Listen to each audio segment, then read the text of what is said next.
Welcome to our History Now podcast.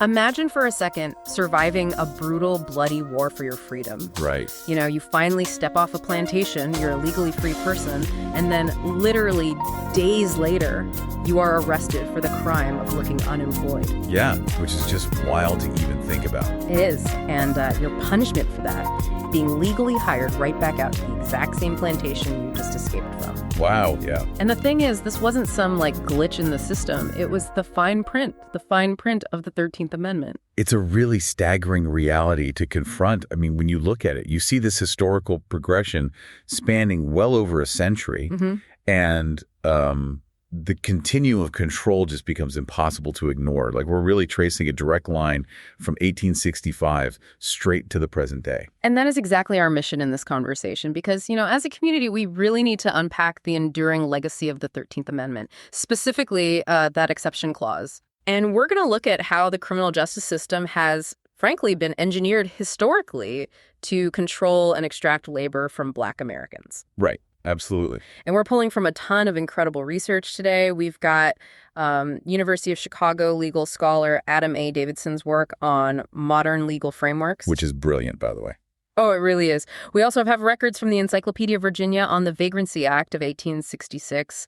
We're looking at insights from historian Darrell Michael Scott on this concept called 13thism and Douglas A. Blackmon's Pulitzer Prize-winning book, Slavery by Another Name. Yeah, and you know, you synthesize all these materials, you start to realize that understanding the modern PRISM system, really understanding it, requires starting at the exact moment of emancipation. Right, the starting line. Exactly. So the 13th Amendment is ratified in 1865, and it contains this monumental loophole. It declares that slavery and involuntary servitude are abolished, except as a punishment for crime. Except as a punishment for crime. So it's essentially, it's like a hard-won contract where the other party secretly slipped in this devastating fine print clause. Yes. Like a clause that can just negate the whole agreement. That is a highly accurate way to frame it, actually. Yeah. And the exploitation of that fine print was immediate. I mean, this exception paved the way for the Black Codes. Right. If you look at the records from the Encyclopedia of Virginia, the Vagrancy Act of 1866 is like a masterclass in how this functioned on the ground. How so? Well, picture the landscape right after the Civil War. Hundreds of thousands of newly freed African Americans are out traversing the roads. Right, because they can finally move. Exactly. Yeah. They're searching for work, but honestly, more importantly, they're desperately trying to reunite with family members who had been sold away during the domestic slave trade. They're completely displaced. So they basically criminalize the natural state of being newly freed. I mean, if you are out wandering justifying your children, you are technically a vagrant. Precisely how it was applied, yeah. Yeah. The Vagrancy Act made it a crime to simply appear unemployed or homeless. Wow. And it authorized local officials, you know, like justices of the peace or overseers of the poor, to arrest these so-called vagrants and hire them out for up to 3 months. Just hire them out. Just hire them out. And the wages would theoretically go to the person or their family. But the reality on the ground was straight up forced employment. And the enforcement mechanisms were draconian. I can only imagine. If a person ran away from this forced labor and they were caught, they were returned to work for absolutely free. Unbelievable. They were forced to stay an extra month and get this maid to wear a ball and chain. Okay, wait, I have to pause on that. A ball and chain. For the crime of not having a job immediately after being released from generational bondage. Yep. Literally a ball and chain. But this raises a huge question for me. Was this legal maneuver like a deliberate, coordinated strategy across the South to replace the lost workforce? Or was it more of a panic, localized reaction by white communities who were just terrified of the new social order? Well, the historical record points pretty heavily toward a systemic, coordinated effort, even though, you know, it was always publicly disguised as this concern for public safety. Of course, public safety. Right, always. And we actually see the tension of this in the primary documents. Like Governor Francis H. Pierpont of Virginia, he actually warned against forcing labor. Oh, he did? Yeah. He stated that for labor to be free, it must be voluntary, and enforcing it by law would ultimately fail. But the legislature just passed the Vagrancy Act anyway. So they just ignored him? Totally ignored him.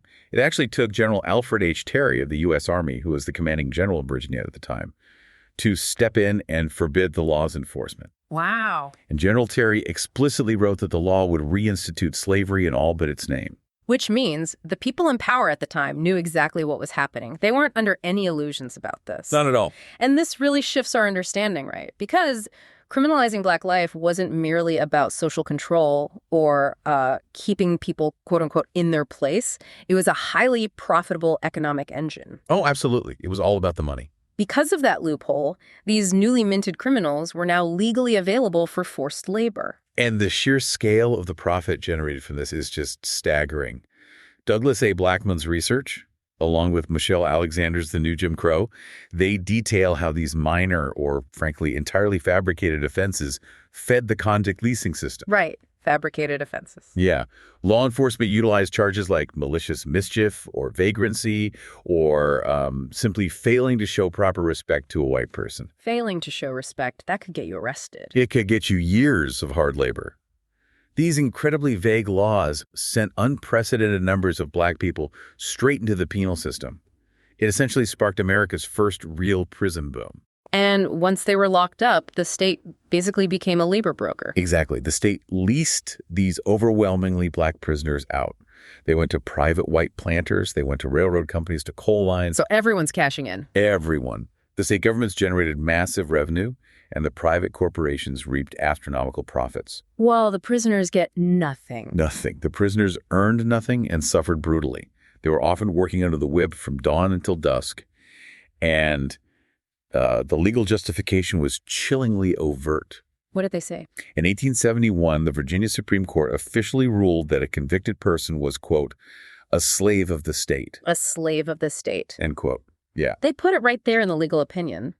The human toll of this machinery is just devastating. I mean, think about the findings from Reginald Moore. Oh, the Sugar Land discovery. Yes. The researcher who in 2018 discovered the remains of 95 Black prisoners in Sugar Land, Texas. Yeah, that was horrific. These individuals died working in a labor camp in the early 20th century.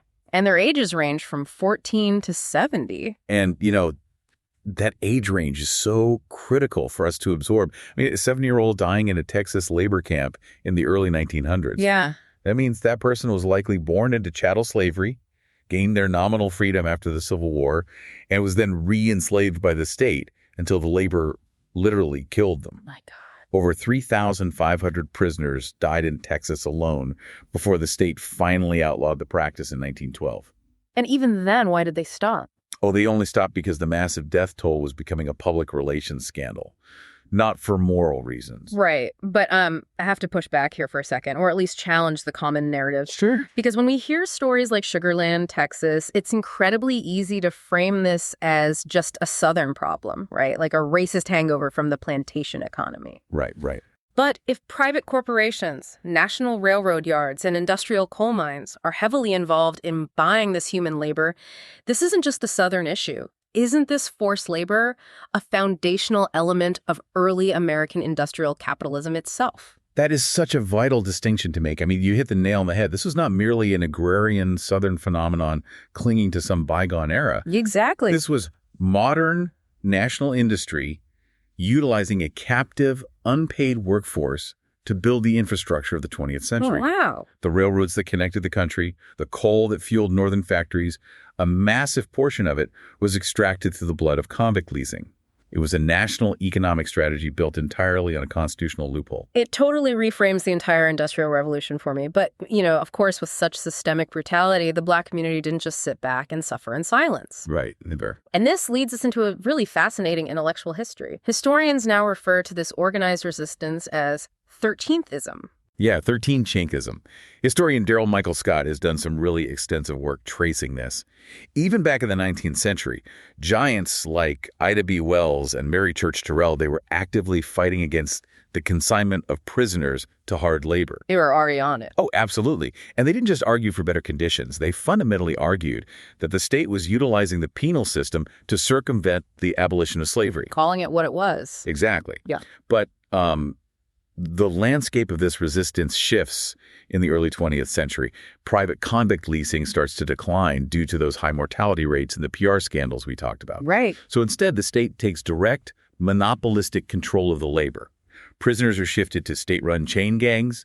They're off building public roads and growing crops on state-owned prison farms. It's the ultimate horrific corporate rebrand. It really is. They literally swapped the logo on the whip from a private coal company to the state government, and suddenly society views it as a perfectly legitimate practice. How did that rebranding allow the system to hide in plain sight for so long? Well, because the beneficiary of the labor shifted from, a private robber baron to the quote-unquote public good. Ah. The general public outside the prison walls didn't seem to have a moral objection to prisoners building their public infrastructure for free.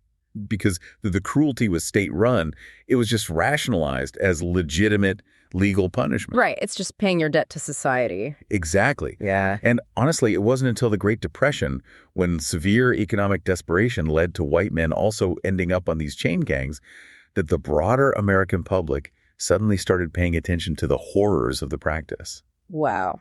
It is a dark irony that it almost always takes a demographic shift for a systemic issue to be recognized as a national crisis. It really is. But, the internal resistance within the Black community never ceased. And it became highly radicalized inside prisons post-World War II. What did that look like? Well, Black nationalists like Marcus Garvey and Elijah Muhammad were imprisoned, and they brought radical organizing strategies directly into the incarcerated population. And they pointed specifically to the 13th Amendment. So they were educating people inside. Exactly. You also had nonviolent civil rights leaders serving time and using their firsthand accounts as political weapons. Right, like Bayard Rustin. Yes. Bayard Rustin is a prime example. In 1949, he served 22 days on a North Carolina chain gang. Wow. And when he got out, he wrote a meticulously detailed account of the psychological and physical torture of that experience. And the publication of that account actually helped mobilize the political pressure needed to end the practice in that state. That's incredible. And that strategic resistance continues to build straight into the Black Power movement of the 1960s. Oh, for sure. I mean, Assata Shakur explicitly pointed at the 13th Amendment in her writings. She recounted how a prison guard literally told her to her face, quote, "Slavery is legal in prisons." Yeah, they didn't even hide it. Which, brings us to the evolution of the modern legal framework. Right. Because the visual of men in literal chains on a dirt road eventually became really bad PR for the state. Right. It doesn't look good on the evening news. Exactly. So the system evolved into something much harder to see. The history of those chain gangs birthed the prison labor system we have today. It's less visibly brutal, sure, but it remains structurally reliant on unpaid or severely underpaid labor. And this is where legal scholar Adam A. Davidson's concept of administrative enslavement becomes so crucial, I think, to understanding the prison. Absolutely. So let's unpack the mechanics of this administrative enslavement, because to me, this is the real aha moment of all this research. How does this actually work in a modern courtroom and prison? Okay, so Davidson points out this fascinating legal reality. Today, no judge ever sits on a bench, bangs a gavel, and explicitly sentences a defendant to slavery or forced labor. Right, you'd never hear that in a courtroom today. Never. You will never find those words in the sentencing documents. A judge simply sentences the individual to a term of years in the custody of the Department of Corrections. That's it. Okay. The forced labor is entirely an administrative function of the prison system itself. So the legal gymnastics here are that the judicial branch basically just washes its hands of the labor aspect entirely. Right. They completely step back. It relies on a legal doctrine known as administrative deference. Administrative deference. Yeah. Historically, courts are incredibly reluctant to interfere with the internal day-to-day security and operations of prisons. They just defer to the wardens. No, I see. Because of this deference, prison administrators are granted extraordinarily broad authority to run their facilities. They implement the work requirements, they set the wages, and they enforce the punishments for refusing to work. So the system just perpetuates itself. Exactly, without any direct judicial oversight regarding the labor conditions. It completely bypasses the Eighth Amendment's protections against cruel and unusual punishment. But wait, if the judge didn't actually sentence you to labor, how does the warden legally defend, say, throwing someone in solitary confinement if they simply refuse to work? Where does the authority come from to punish them if it wasn't in the sentence? It's so insidious. The authority is derived entirely from the administrative codes that govern prison conduct. Oh, wow. Refusing to work is classified as a disciplinary infraction. It's akin to disobeying a direct order from a guard. So, legally speaking, they aren't punishing you for refusing to be a slave. They're punishing you for breaking a rule. Exactly. Yeah. Administratively, they are punishing you for insubordination or failure to follow facility rules. It is a brilliant, bureaucratic shield that protects the practice of forced labor from constitutional scrutiny. That's terrifyingly efficient. And the economic reality of this administrative system is just staggering. We are looking at incarcerated workers making between 10 and 40 cents an hour for their labor. 10 to 40 cents. And that creates a devastating financial domino effect on the outside. How so? Because the wages are pennies. Incarcerated people cannot afford basic commissary items. Things like hygiene products, phone calls to their children, or, supplemental food to replace inadequate prison meals. Right, because prison food is notoriously awful. Exactly. So who bears that cost? The families. Wow. Families of the incarcerated are forced to drain their own limited resources to support their loved ones inside. It is a massive, systematic extraction of wealth directly out of Black communities, week after week, year after year. It's a double tax. Yeah. Meanwhile, the states are saving billions. Billions. I mean, look at the California Volunteer Firefighters Program. You have incarcerated people doing highly dangerous, physically grueling, life-saving work. Jumping out of helicopters, fighting wildfires. Exactly. They are fighting massive wildfires, saving the state of California up to $100 million a year. But they are earning less than $1 an hour. It's criminal. And the ultimate insult, right, is that traditionally when they get out, their criminal record prevents them from getting a job as a civilian firefighter. Right. They are trusted to save homes while incarcerated, but considered too dangerous to hire once they're actually free. It perfectly illustrates Davidson's point about administrative enslavement. I mean, the labor is essential. It is highly valuable to the state's bottom line, but the worker is entirely expendable and systematically undercompensated. Right. But, recognizing the hidden administrative nature of this power is exactly what fuels today's grassroots movements. Activists and incarcerated people are fighting to finally permanently close that 1865 loophole. And we are seeing actual legislative movement on this now, aren't we? We are. There are major legislative pushes happening. In 2020, a congressional resolution was introduced to remove the punishment clause at the federal level. Okay, that's huge. It is. But the actual victories, the real changes, are happening at the state level. Colorado voted to remove the exception clause from its state constitution in 2018, and Alabama did the same in 2022. And this modern fight has deep roots, too. It traces back to the 1971 Attica uprising, where the demands weren't just about humane treatment. They explicitly demanded labor unions and a legal minimum wage. Right. They knew exactly what the issue was. We saw this again with the 2018 nationwide prisoner strikes against what the organizers literally called modern-day slavery. Yeah, the demand for dignity in labor has been a constant through line for decades. But this raises an important complication, and Davidson's follow-up research looks exactly at this. What did he find? He found a pretty harsh reality. After Colorado removed the exception clause from its constitution in 2018, initially, nothing actually changed administratively on the ground. Wait, what? You have to wonder, when Colorado finally banned this on paper, there must have been a moment of massive celebration. Imagine the absolute gut punch of realizing the wardens just kept the system running anyway. How is that even possible? I know, it's unbelievable. But it happened because removing the legal label of slavery from the state constitution didn't automatically dismantle the administrative power of the prison wardens to mandate work. Oh, because of the rule books. Exactly. The administrative codes, the rules about insubordination and facility conduct, they were still on the books. Wow. The constitutional change removed the legal cover, sure, but the bureaucratic machinery just kept humming along until it was actually challenged in court. So changing the founding document of a state isn't a magic wand. Not at all. You actually have to dismantle the administrative codes rule by rule. Legal scholars point out that while removing the constitutional loophole is a necessary first step, the real battle is forcing the administrative machinery to align with that new reality. Precisely. And we have to listen to what incarcerated individuals are actually asking for. They're asking for dignified work, fair wages, safety, and genuine rehabilitation. Right. They want to work. Yes. They want to work. They just don't want to be exploited. And that brings us back to the economics of it all. The entire infrastructure of mass incarceration in America is built on the assumption of nearly free labor. It wouldn't function without it. From the cooking and cleaning to the maintenance and manufacturing, the system simply cannot afford to run itself without this exploited workforce. No, it would go bankrupt. It is an incredible thread to pull. Think about the straight line we just traced today. Yeah. From the 13th Amendment's fine print in 1865, directly into the Vagrancy Act and the Black Codes, then into the brutal economic engine of convict leasing, where human beings were leased to corporations. Yep. Then the corporate rebrand into state-run chain gangs, and finally into the quiet, bureaucratic reality of administrative enslavement today. It's a long, unbroken line. Knowing this specific history, understanding the mechanics of how it evolved, it empowers us. It allows us to see exactly how the machinery of the past is still operating, just humming quietly behind the concrete walls of the present.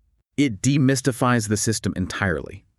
When you understand the legal mechanisms like administrative deference, it ceases to be just an abstract injustice and becomes a tangible, man-made policy. Exactly. And what is man-made can be dismantled.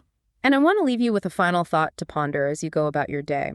The modern prison system relies on the massive cost savings of a captive, underpaid workforce just to keep its doors open. If that loophole were truly practically closed across the board, if every incarcerated person suddenly had to be paid a legal standard minimum wage for their labor, would the sheer astronomical expense of mass incarceration cause the entire system to economically collapse? That's the real question. Might economic justice, simply demanding a fair hourly wage, be the unexpected key to finally ending the era of mass incarceration? Thank you for joining us on this journey. Keep questioning the fine print, keep connecting the dots, and keep examining the world around you.